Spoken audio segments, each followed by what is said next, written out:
Welcome back. This is Dr. Lori, and I'd like to go over a few points about the instructional methods that we'll be using in this course. I'm about 1/3 of the way down in the syllabus. If you scroll down, you'll get to a method called instructional methods. So the instructional method used for this course is called TeamBased Learning, and TeamBased Learning is a pedagogy that balances individual and team effort towards learning in a class.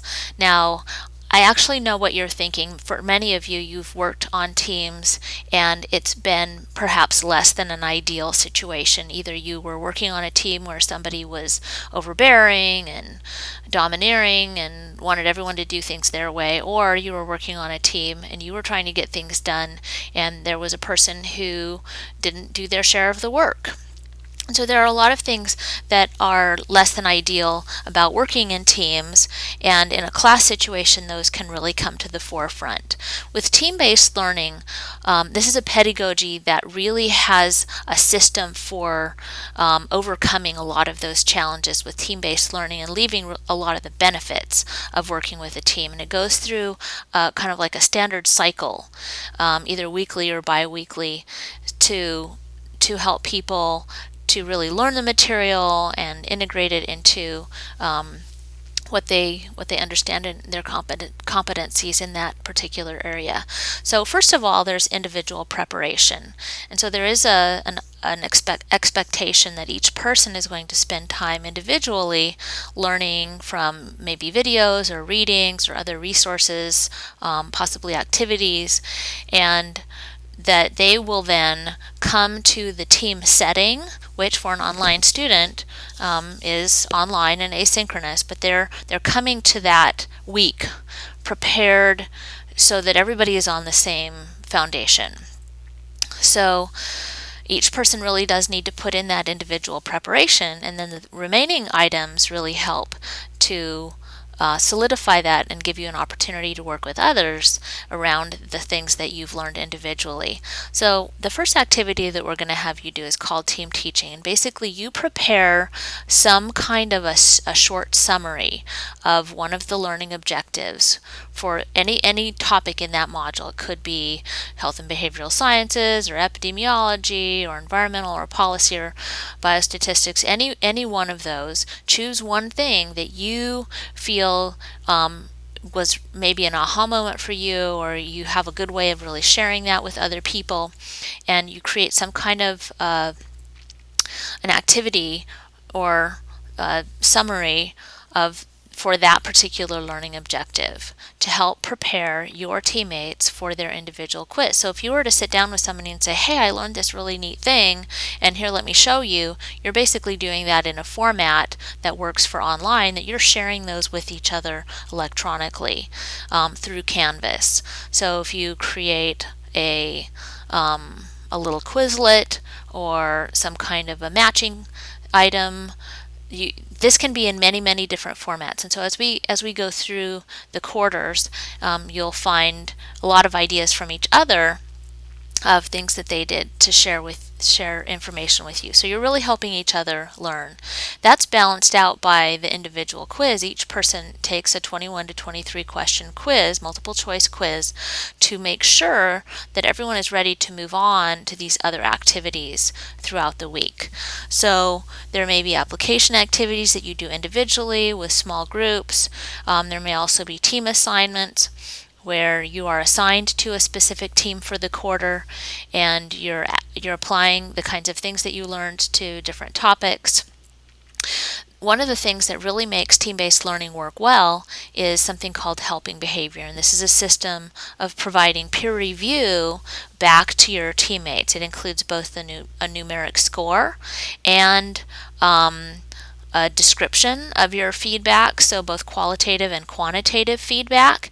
And with this peer review, there is a small piece of each of your teammates' grades that is determined by your teammates. So if everybody really is contributing equally, this will not really impact anybody. But if somebody is really doing a lot more of the work and maybe somebody else is contributing a lot less, then this peer review feedback can help provide the feedback that they need to know, so that you can really let them know, hey, we need your input. We appreciate your perspective, and so we need to hear more from you, and you need to participate in the assignments on a more regular basis. So the helping behavior really does help for everybody to feel valued and to know how their teammates are perceiving them. And then finally, there are 2 team integrative projects. They synthesize not just multiple topics, but across different domains. And so one of our integrative projects really looks at both environmental health and policy. The other looks at health, social, and behavioral sciences with epidemiology and biostatistics for this quarter. So these team integrative projects are due in the last couple of weeks of the quarter, and you're really synthesizing all of this stuff that you've learned as you go through the quarter. And so that's team-based learning in a nutshell. In terms of student expectations, we want to make sure that you know up front what we're expecting so that you can achieve that. So one of the things is to log into Canvas regularly so that you know what's going on and you can be connected. Even though you may be logging on at a different time than your teammates, you're still going to be on the computer regularly, so you see their comments if you're working on an assignment together asynchronously, or you can see any announcements or other things that have been posted that would be important for you to know about.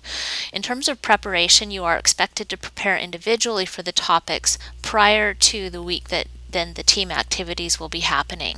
So please be sure that you map out enough time in your schedule, that you have that kind of set aside so that you can be individually prepared. And then we really want to emphasize that your participation in the activities for your team, the discussions that you have, are going to be very, very crucial for your team's success, because really everybody's perspective is unique, and the team is stronger than any individual by themselves.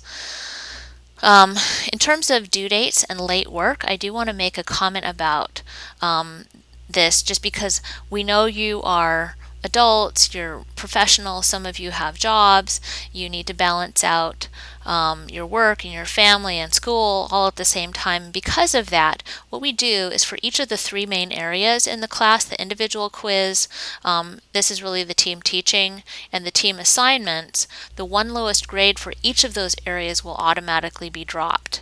The exception is that the final integrated projects, those 2 integrated projects that I talked about, and the final exam cannot be dropped. And also that helping behavior, that peer evaluation, that element will also not have an assignment that can be dropped.